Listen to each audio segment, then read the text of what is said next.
Abraham avait 90 ans et sa femme était presque aussi âgée que lui. Et Dieu dit cependant, toutes les nations de la terre seront bénies en ta postérité. Genèse 22, 18. En ta postérité. Une situation absolument impossible au point de vue naturel, impossible, dit Sarah. C'est absolument hors de question. Il faut faire quelque chose à cet égard. Et nous savons ce qu'ils firent. Ils essayèrent de faire l'œuvre de Dieu sur des lignes naturelles. Sarah fit chercher sa servante Agar, et ils tentèrent d'accomplir la promesse de Dieu de cette manière naturelle. Mais ceux d'entre nous qui connaissent leur Bible savent très bien que telle n'est pas la voie de Dieu, et que Dieu ne l'accepte pas. Dieu demeure sur sa propre base, une base surnaturelle.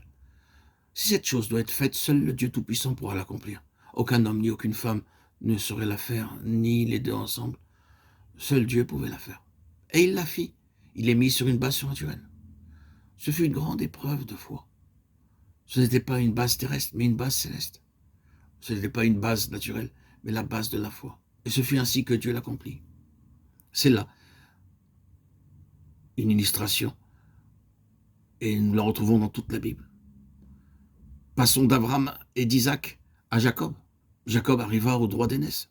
C'était la pensée de Dieu qu'il l'est. C'est-à-dire, il devait être le lien suivant dans la chaîne de Dieu, le pas suivant dans la marche en avant de son dessein éternel. Mais Jacob prit la chose entre ses propres mains.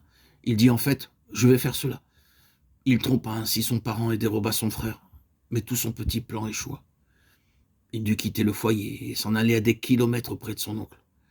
Et pendant 20 années, il n'y eut aucun signe qui montra que Dieu continuait son dessein. Lorsque nous rencontrons Jacob à la fin de ce long temps, nous trouvons un homme désillusionné et un homme très angoissé à l'idée de ce qui va lui arriver. Il fait des plans pour sa propre sûreté lorsqu'il doit rencontrer son frère.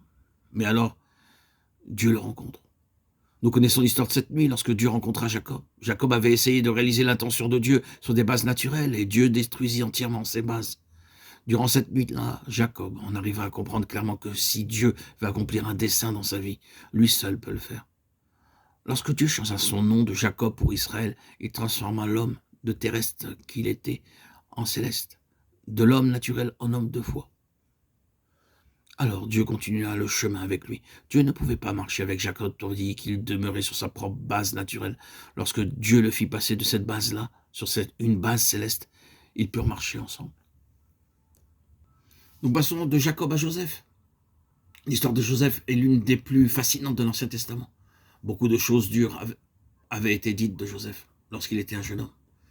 Naturellement, ce sont habituellement les personnes âgées qui agissent ainsi. Joseph avait fait quelques rêves et il est permis aux jeunes gens d'avoir des rêves. Il avait rêvé que le soleil, la lune et les étoiles s'étaient courbés devant lui. Et d'autres choses avaient agi de même. Peut-être avait-il commis une erreur en racontant ses rêves à ses frères.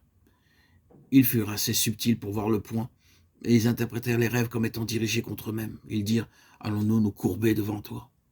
Tu es notre jeune frère, nous ne nous courberons jamais devant toi. » Maintenant, on peut dire ce que l'on veut au sujet de l'indiscrétion de Joseph, mais ses rêves se réalisèrent littéralement. Le jour arriva où ses frères se courbèrent réellement devant lui, tremblants pour leur vie même.